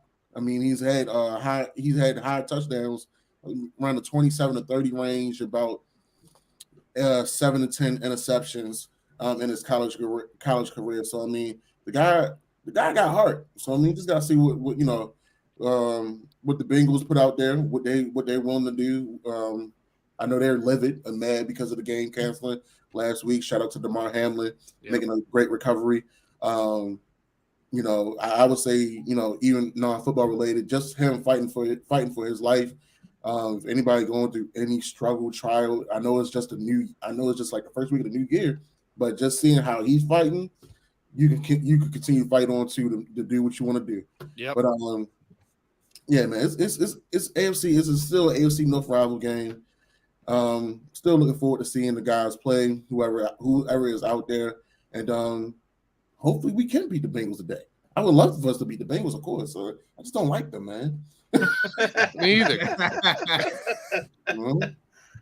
Oh, yeah. What are your thoughts on this whole Lamar with the contracts? You think they give him his money? They franchise tag him, or have they proven that they can win with other people and they may go a different direction altogether? So let's put that out there now. They haven't proved a dang on thing that they can win without money. Let's be real. Greg Roman and fans, they can take us however they want. This offense is built on an exceptional type of player. Right. And every time Greg Roman's had a successful year, he's had an exceptional player run this offense. Started with Kaepernick, Tyrod Taylor. Now the most exceptional player out of all three of those QBs was Lamar Jackson. I don't think he's going to have that run again ever in the NFL with any other type of quarterback. Because I think Greg Roman's reached his plateau. I feel like Lamar Jackson has reached his plateau with John Harbaugh and Greg Roman. I would love for Lamar to stay and become a Raven, but still be a Raven for the rest of his life. But at the end of the day, for a business and for a player that wants a Super Bowl ring, I think I will be taking my time somewhere else. You had to literally let go John Harbaugh and Greg Roman in order for Lamar Jackson to stay. So I feel like they probably franchise tag him and see what team is willing to give us some picks for him. So a sign and trade essentially for that. Yeah. I see that. I think there's guys that would be wanting to come out, go after him, of course. So of course there are. Yeah, of course there are. So who would you be looking to be the starting quarterback for the Ravens next year if it's not Lamar? I don't know. Honestly, I'm getting. Honestly, if Lamar leaves, I'm getting ready for the next 4 to 5 years be a rough one. I'm gonna be completely honest because you have to rebuild. You have to rebuild. Right. You have to let go. Unless they find a way to get a first round pick and they find a way to get Malik Cunningham. If Malik Cunningham declares for this year's draft, then yeah, I see them actually keeping Greg Roman and getting Malik Cunningham because they're going to be like, oh, well, he's Lamar 2.0. Y'all said that about Tyler Huntley, and y'all see what the hell has been going on. Yeah, exactly. That's what I was thinking, Josh. But how concerned are you with the comments been coming out about Lamar's work ethic, man? Man, they've been saying this for a while, man. At the end of the day, we see Lamar at the practice facility. We seen Lamar during the offseason. They had whatever wide receivers were healthy, with them in Florida, Arizona, you name it, they was there. So, how can you keep on talking about somebody's man's work ethic when his own mama used to work out with him in the front yard? So, Right. Bro, why is I don't want to bring that card up, but why is it always a particular type of quarterback that is always being questioned as far as their work ethic? You know what I'm saying? Because even Tua caught that. You know what I'm saying? So you know what I'm saying? Like come on. Like seriously, why is that always the question that comes up is right? You know what I'm saying? Oh, they just don't study enough. I mean, come on, man. I'm sorry, man. That just frustrated me. That whole when I saw that article come out, I was like seriously, you know what I'm saying? Come on, man. He's been your whole franchise, and now all of a sudden, because he saved John Harbaugh's career. Because John Harbaugh was about to get fired, and then he put him in. He was about to retire, Johnny. He was about to retire. Yeah, right. You know what I'm saying? So it's just sorry. That frustrates me, man. Sorry. I ain't trying to turn the conversation that way. I'm just saying. No, I understand, but we have to be realists, even though we're in the sports world, because all different types of politics happens in the sports world. Mm-hmm. I will put it plain and simple like this, so we don't even have to go that route. Certain quarterbacks get that Allen Iverson treatment. When they hear about Allen, when we watched and grew up watching Allen Iverson, and he said in that conference about practice. The only thing is, Allen Iverson did work on his craft. Yeah, he probably got drunk and party before a game, but he did work on his craft.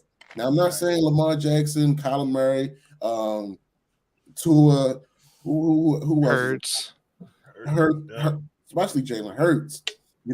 That's another one. It's crazy how I'll say this. When it comes to Jalen Hurts in Philly, it's crazy how they're not using his legs. They're actually using his arm. Because guess what he did at Alabama? He used his arm. Guess what he did at OU in that offense? He used his arm. And now, when Lamar Jackson gets to the league, they asked him, are you going to change positions? Why would you ask a Heisman finalist and a Heisman Trophy winner, is he going to change positions when he put up 2,000 yards back-to-back seasons? So that, you don't want to talk about that narrative, but you also have to be real about that narrative. It's like y'all never expected him. That's why I love that Ozzie Newsome found a way to go ahead and get him and bring him here to Baltimore. I'm glad that he's been proving the people wrong. And that's why I feel like, he needs to do what's best for him. He won the Heisman in a pro-style offense, RPOs, where half the RPOs weren't design runs. He just broke out the pocket and made things happen. Yeah. Who had the conversation about him and Vic. The difference between Vic had a stronger arm for sure, but when it comes to Lamar Jackson, his running ability, he just got lightning speed. Yeah. But at the end of the day, I feel like the running ability should be an element of surprise and not always be a design run. That's why our defenses are so keyed on to what we're doing, and our coaching staff does not have the ability to plan a good game. They don't. They just don't. Well, I would say to me, it's hurt. He can't stay healthy like the last 2 years because of the run. They're running him so much. Like that's what's cost him. That's what's cost him. Possibly the in AFC North is like he hasn't been out there the last month. He missed the last month of the season. Last season or so. Like it's because he's running so much. Like can he stay healthy more than anything? It's got to be now the question going forward. Yeah. Well, I believe the first time he got hurt was against Cleveland. Let's talk about it. That 2 years ago. Yeah, I mean that linebacker was fast as hell. They're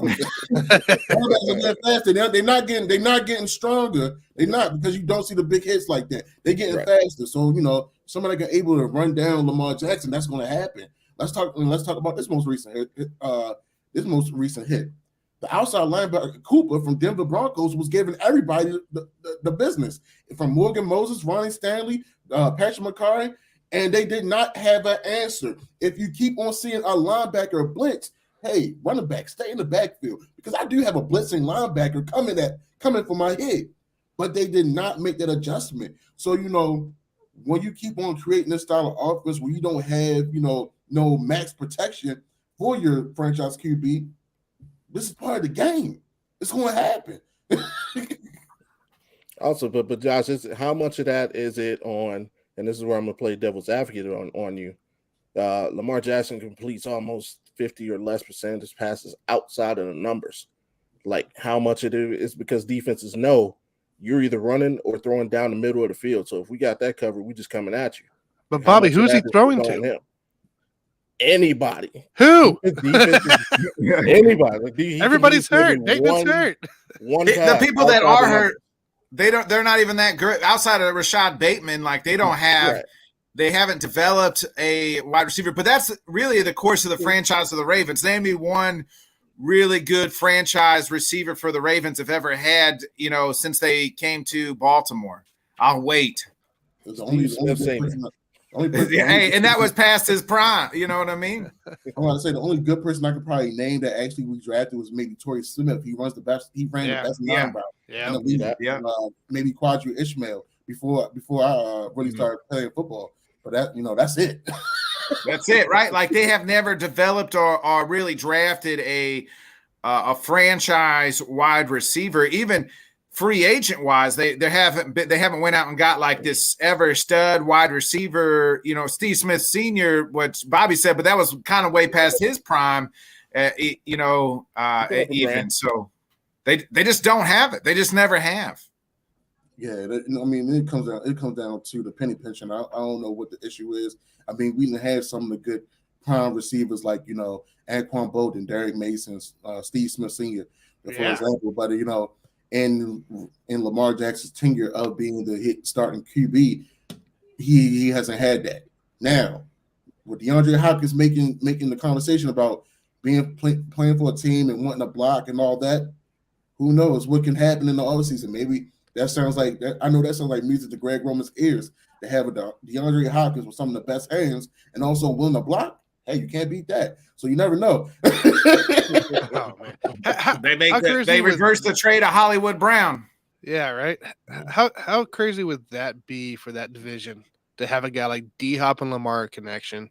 You have Watson, Cooper, and then you go to Cincy and you got the Chase Burrow. And then what's going on right now in Pittsburgh? Pickett and George Pickens. Yeah. Pickens is going to be a Pickens is player, coming man. up. Yeah. How crazy would that be to have that kind of offense, that kind of connection on each team, having everybody one main guy? That would be insane. And make it so competitive. It's about time. It would be about that time, though. It would be. Like, you don't wait till someone's on their last year, their rookie contract, and now really start adding weapons. Like the whole trade away Hollywood and pick up a center, that mind boggled me to the point where it hurt. That one really hurt my heart. I mean, granted, Linderbaum is playing Pro Bowl. He's stellar, playing great. But at the end of the day, it's like, yo, you traded away his best weapon for a fat boy. Now, granted, I played football, I played O-line, I played fullback, I played a little defensive end. But if I knew if you're going to give away one of my weapons and pick me up, I'm like, I'm not signing this contract. Who's my guy? Who the guy I'm protecting to, throwing to? I mean, I'm just talking. I mean, even with the Steelers game, like I said it in our live episodes. When I played football for here in Baltimore. My school is pretty much in the top 10 in the country. They're St. Francis Academy.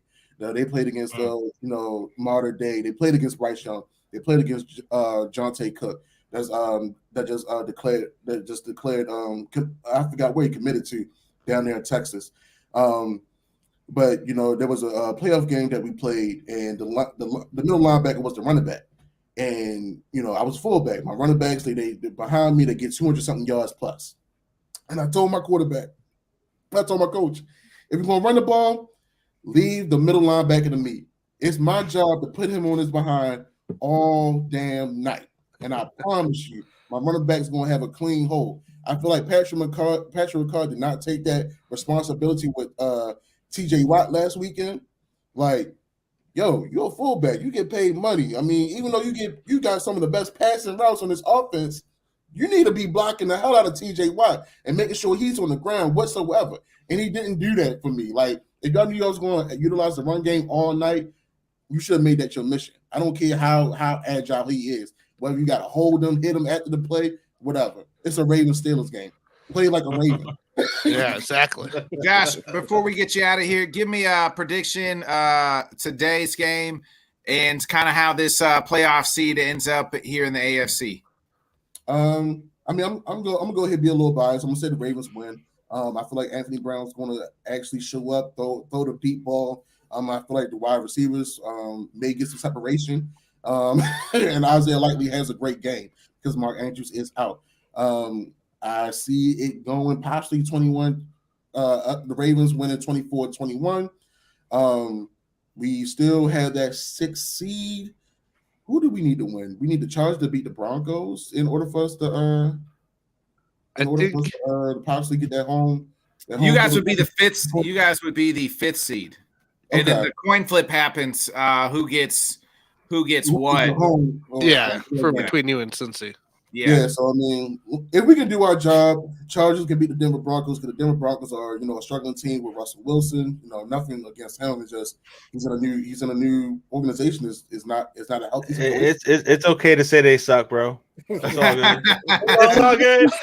It's all good. I don't want to hurt no feelings out here, man. The Ravens, we got some toxicity going on too, man. We shouldn't even be in the position that we in, man. We shouldn't even be in the playoffs with this type of team right now. If I'm being completely honest as well, man. But I definitely see us getting the 5th seed. I got the Chargers beating the Broncos, and looking forward to that coin toss. All right. And where can we catch you at next time? You can catch us on Twitter, TTB_Ravens, YouTube, TTB Ravens Media. And, we always go live during the week. We always drop about 3 episodes on YouTube. Catch us on Spotify, Apple Podcasts, wherever you are listening to. We are on there. Hey, appreciate it, Josh. Hey, we'll see you next time, all right? Catch you, Josh. Thanks, man. Have a good day, man. Be safe. Hey, we're bringing in our last guest of the day. Their team, if they lose today, going to have the first pick in the draft. Welcome back to the show, Just Fans 22. They were coming back from that blowout they went and witnessed last week. We were talking to them in the car on their carpool karaoke trip. And I was just thinking when the Texans were getting their asses beat last week, I said, man, it's got to be tough being Carlos and Rios right now. How drunk are they got to be losing, watching 42-0 or whatever that score was? Rios, you want to answer that one? Yeah, no. Rios was drinking because I know Carlos was driving. So Rios, how was the wallet book after buying $10 beers? Man, I took a second mortgage. Second mortgage on the house, Rios? Yeah. Yeah, no, man, it was terrible. I know, like Johnny and I last week and Rios, we were all like thinking it was going to be a kind of a close game or whatever. No, they got derailed. they got derailed, man, and and rightfully so. Rightfully so. Our Texans got whooped. So at the end of the day, I was okay with it because we needed that. They were in a little bit of a hot streak going on, and then I think they got humbled up, and that's fine. I feel like that's what they needed. You got to secure that pick. You got to secure that pick. I know it sucks to say that out loud, but at the end of the day, man, if it's going to help out your team, it's going to help out your team. So it's okay to do that. I'm hoping we do that today too. Rios is expecting a tie today again against the Colts. Like we. Yeah. Hey, this might be a game they can win, right? The Colts absolutely stink. There's reports that Lovey's kind of pushing, like him and McNair are meeting. Everything could have possibly one and done. Lovey saying, kind of, hey, give me another year with actual, Lovey, come to Miami and be the DC. Come to Miami and be the defensive coordinator, Lovey. Come on, what's Lovey. your guys' thoughts on the Lovey Smith here? Oh, he gone. Yeah, he's gone. We think he's gone. Really. Obviously there's all speculation going on. He's staying, he's leaving, whatever. There's John McClain, who's a well notable sports writer here in Houston. He used to, he predates all the way back to the Oilers and stuff like that. He's covered Houston media for a long, long time. He was talking about, like, his tweet today was very, whoever comes in as the new head coach, like what are the things that he has that are going to happen or whatever, right? So if you're already like in that mindset, most likely that's what we're going to do. And even like Lovie Smith is kind of trending right now too. I'm looking at that. So let me tell you what John McClain said. He said new Texans coach should have the first overall pick and 11 draft choices, including the Browns' first pick. Lots of cap room in 2024, 10 picks, including the Browns number 1, and more cap room. And if Nick Caserio, our GM, can't make that work, he'll also be fired. That was John McClain's tweet. Oh, wow. Yeah. So he was you didn't have to put the emphasis on that Browns first pick. All right, man. Yeah, he said it twice. Yeah. Right. He's very notable here in the Houston area. Been around sports all this time. So that kind of tells you where most likely the Texans are going. But he makes a point in the fact that it's going to be an attractive job for any new head coach to come through. Who you want that to be? So we were talking. Remember last week we were talking about that. I still haven't came up now. Let me say this, Johnny. Your Dolphins are thinking about letting go of. Is that true, or is that kind of like that's the local media who always loves to. Unfortunately, with our owner, you never know. Right. But that's the local media who they just love. They love to hate on the Dolphins for some. Right. It's crazy how the actual local media covers the Dolphins, man. Like it's the same thing here, bro. Like everything is negative. Now I know that our team has sucked for 20 years. But it's negativity sells and gets more clicks, and stuff like that. So that's why you know what I'm saying. Clicked. Yeah, I don't expect him to get let go. Like I said, I would he needs a new DC though. So if you let go of Lovey would be perfect. Yeah. For this defense, a bunch of young pass rushers. It would be. Yeah. I'll take it, but not. Honestly, if let's just say hypothetically he gets let go, I wouldn't mind taking him over here. He used to be with the Texans a while back. Yeah, he used to be with the Texans. Back in 2010, I think, something like that. Yeah, I'll peel him from the airport right now. Pick him up. Hey, Rios, kick the beer cans out, will you? When you when you pick him up at the beer cans out of the seat. Here you go. You just take a seat right there. Don't mind the smell. It's been there for a week. Do you think there's any shot of Sean Payton? If you guys get the first pick, you think Sean Payton will want to rebuild the franchise with a good young quarterback? You think he might do that? I know he wants to. You know what I'm saying? There's no state tax. You know what I'm saying? It's a little closer to the West Coast because that's apparently what he's looking for. A young quarterback or a good quarterback, a young team. All those draft picks, like you mentioned. I mean, it seems like that might be a pretty good fit. Yeah, it would definitely be a good seat for him. I wouldn't be opposed. Rios, what do you think, bud? Not at all. I would love Sean Payton here with him and Bryce Young. Man, that's gonna be a scary offense. That's what I'm saying. and I know going back to what you said last week about like him trying to be closer to the ocean again. Our Galveston water is not. It's lovely this time of year. Well, what's gonna happen? Hey, that no state tax though. That no state tax is kind of nice. You know what I'm saying? It's kind of nice. Well, hey, I think McDaniel could become a real play because the Dolphins owner will reach out to him, say, "Hey, let's remember we were going to do you and Brady together a couple years ago. Let's do it now." And ship out McDaniel, and then McDaniel's the new Texans coach. I'd be down for that. I'm hoping that happens. Sorry, Johnny. Stop talking that into existence, man. I'm putting it out in the universe, man. We gotta have them. We ain't got no more first round picks. You know what I'm saying? You just have the owner just keep giving them away. Are the picks we gave y'all for Tunsil gone already? Yeah, finally. Yeah, right. He gave away the last one. He gave away the last one by talking to Brady and all that stuff. So is he is he done? Is Tunsil done in the Houston? I read that he wants to be the highest paid tackle. I don't think he is. I don't think he is, especially if you're bringing a young rookie quarterback in there. You're going to need all the protection you can get. Yeah, Tunsil's famous for the false starts and all that, but I'd rather take a false start than my quarterback to get hurt. That's true. It's basically yeah, and like the Texans have enough cap space this year to take care of it also, or unless they talk to him into like, hey, stay another year, we got you, because they're going to even have more cap space coming in 2024. So I see the possibility of him staying. I don't think he's going to go. I think it would be smart. It would be smart to pay him just because of how he protects the quarterback. I mean, honestly, I wouldn't do it. And then we also have Titus Howard, who's also does a great job. So those two together are great. It's more like the interior part, like the center. We would definitely need a center somewhere on that O line. Yeah. But I don't think you should move Laramie Tunsil out of the way. I think it's fine. If you need to pay him a little more, pay him. Like it's worth it to me, because I don't know of any other anybody else that plays a position that well, unless I'm missing somebody. Rios, anybody? Well, as far as free agents, there's no one on this level. Yeah. The rookies, I mean, there's a chance for Orlando Brown Jr. True, but the Chiefs don't want to pay him. So yeah, that's another thing though. But still dropping big money.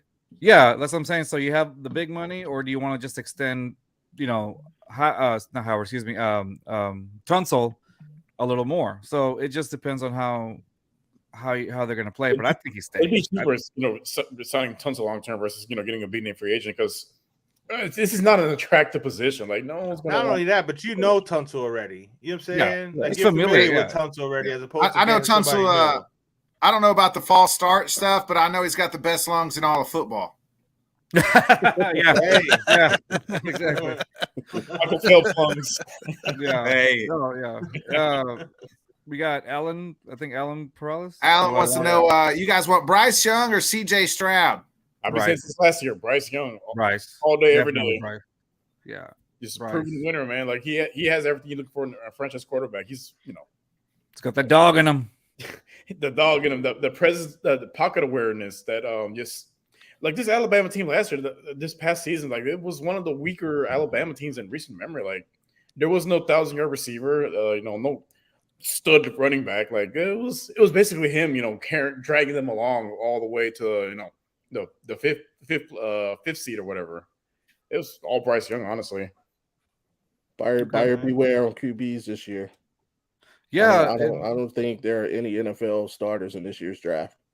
Oh, really? For I take my Bobby G. That's a take right there, boy. That's a take. I was gonna say, man, that's a take. You don't think just out of curiosity, like you don't think anybody here coming up in the draft is an NFL starter caliber?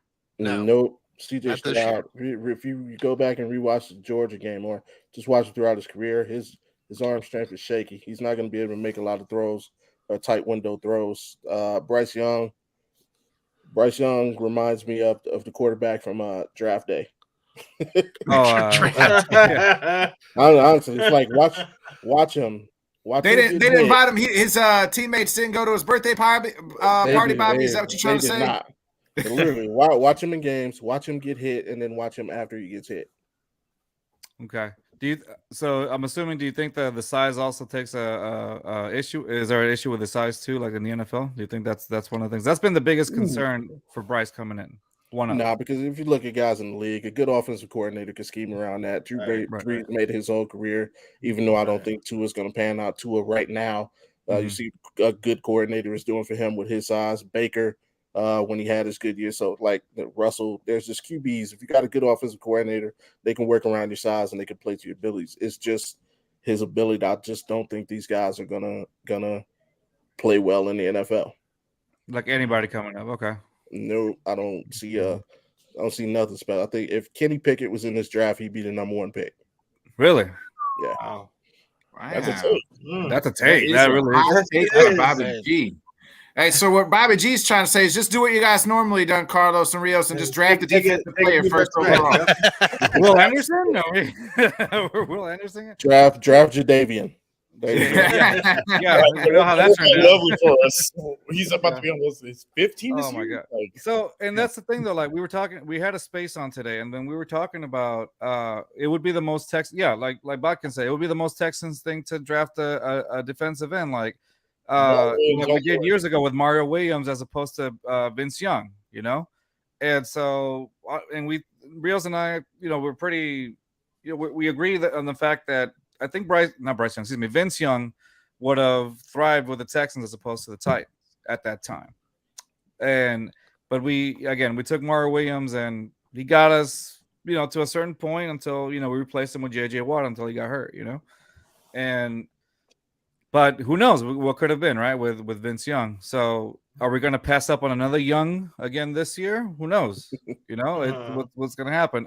It just seems that way. I got to tell you all this. I posted a tweet I think a couple of days ago, and it was like the 2023 season ticket announcement that the team sends out or whatever. Yeah, I saw that from you. They didn't include Davis Mills at all in there. In there, it was all, and I was trying to wrap my head around it. Well, maybe it's just like defense only. Then no, because there's Dameon Pierce in there. There's Laramie Tunsil. There's so there was no way that you could justify why they didn't have Davis Mills besides the fact that he's definitely not going to be a starter. Carlos, I'm not. If I'm a Texans fan or even as an outsider, I'm not buying season tickets because Davis Mills is my quarterback. I'm probably not buying the ticket because Davis Mills is my damn quarterback. Right? Exactly. And that's exactly what I'm trying to say. You are not. You're looking at it like, who's this guy? His neck is longer than everybody else in this picture. No. It's just his neck on the picture. No, and so I'm realizing, I was like, yeah, that should give you a sign also that now it could have been good marketing. It's just great marketing because we're talking about it. But also, you're right. You don't go in there and buy tickets. Oh, yeah, Davis Mills is going to be a starter. Of course I'm going to buy these tickets. No, you don't. You look at everybody else that was around him, and that's how they based it off. So the marketing department, honestly, that was great marketing right there because you're not going to buy tickets, like you said, for Davis Mills to be front and center, which also begs to differ. So maybe they're definitely going to go with a quarterback. It adds on that speculation. It's great. It's a good sell, to be honest with you. My liver can take more of Davis Mills, man. It's working overtime. Check down to Daddy Burkhead every time. Hey, before we get out of here, because we got about 30 minutes to game times here. Yeah.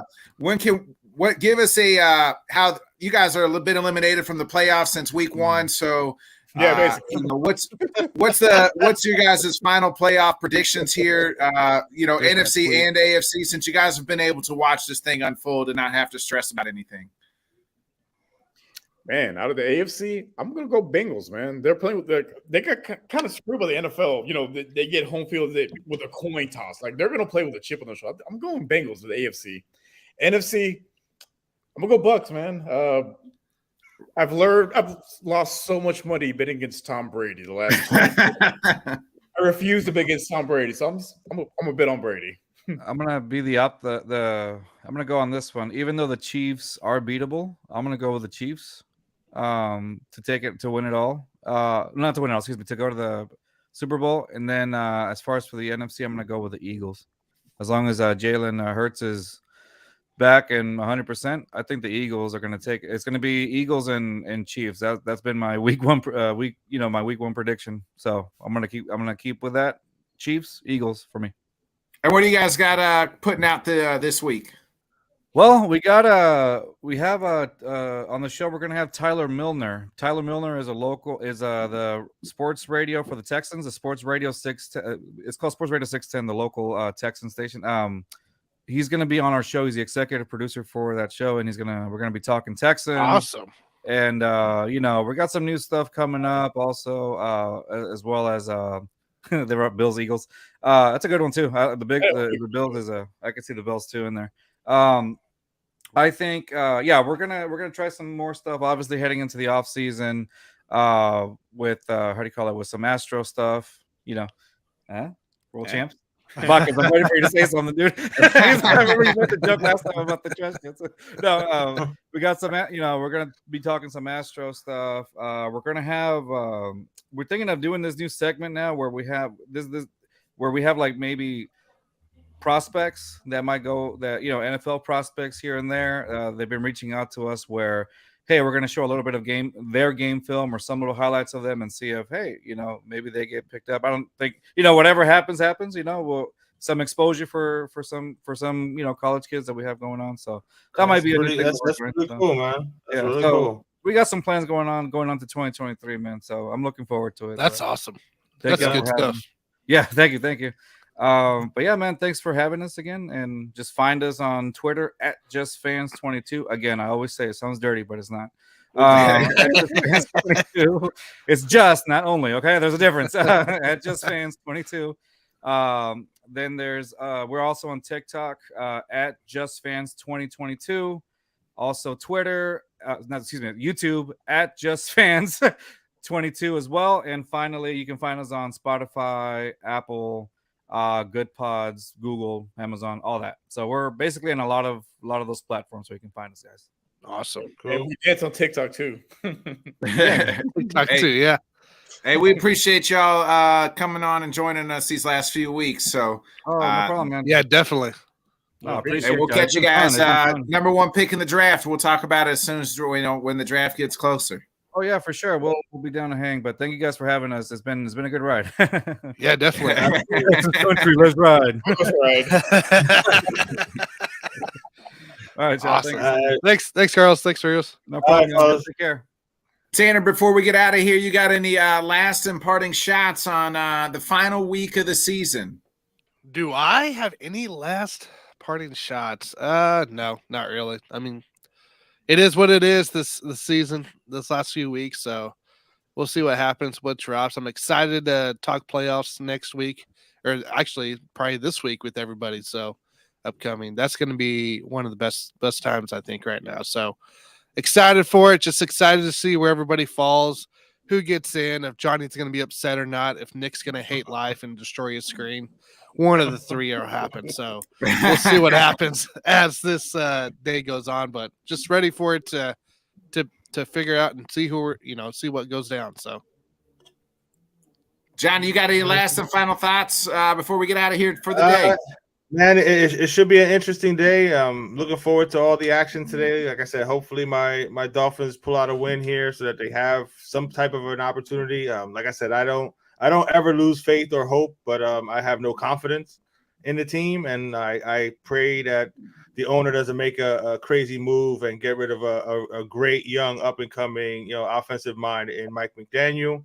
But I'll be back at 7:00 for the preview of the Sunday night game with Jude Jett. Shout out Jude Jett for coming on the show. Shout out Dan Harris for always putting this together. And then I'll be back Sunday night for the post game show with Rob Logan. Doing that. Shout out to Rob. And then tomorrow night, the Johnny Cruz show premieres tomorrow night, 8 p.m. And Scott Kolb is my first guest on that show tomorrow night. So definitely check it out. Monday nights, 8 p.m. I got my last final thoughts is go Packers tonight. I'll be on at 4:00 Central Time Zone, 5 Eastern with Ryan to talk about the Sunday's early games and promote my Packers beating the Lions Sunday night. There is no show tonight. I'm just going to sit down, drink some whiskey, either tear in my whiskey or I'm going to be celebrating at the end of tonight as the Packers somehow, some way clinch a playoff spot, even though I wrote them off so many weeks ago. And here we are. You know, when we One last- buried them, Nick, I was on your show that night. It was a Sunday night football show. It was. And I'm pretty sure that's all we talked about was burying the Packers. I respect your decision to not do a show tonight and during I the Packers Lions game. I kept telling you, bro, that there's always keep that hope alive, man. You got a chance, especially in the NFC. I told you, bro. Last week was the first week I thought we ever looked like a semi-playoff team. Last week, so we'll see. Defense, man, that defense stepped up. Yeah, it did. We'll see what happens tonight. I really feel like I'm not too worried about. Maybe I'm downplaying it's the Lions, but we're at home. If it was in Detroit, I'd be a little bit more worried. But because it's at Lambeau, Detroit's coming to us. I feel a little bit more confident about it. Now next week, we're probably one and done. I don't know if we'll probably catch the 49ers. And well, if you look at our history, it doesn't play too well for us. So with that being said, again, it's been a pleasure for 18 weeks. I guess we're doing some playoffs. I didn't even know. Yeah, wait for it. Hey, here we go. We'll be here for all playoffs for the playoff preview, whether it's Saturday or Sunday, since there'll be playoff games on Saturday and Sunday. So let's go. Let's go Packers. Alan, we can't play you guys in the wild card round because we're both wild card teams. So unless the Eagles lose and you guys somehow win that division, which I don't think that's happening today with the Giants playing their third stringer. So and Jalen Hurts playing. That. Yeah. I'm going to go ahead and hit the outro. It's been a pleasure, boys. Right, thanks, guys. Bobby, Rios, appreciate you. Here we go. I appreciate everybody who's joined us. Dan, for putting this all things together. Yes, if I can find the outro button. It's been a pleasure. It's been a fun regular season. And after today, we're headed to the postseason. So about 5 teams that didn't get in got in this year, and about 5 teams that got in last year are not getting in. So you got to love the NFL. It happens every year. Hit that outro. See y'all on the flip flop.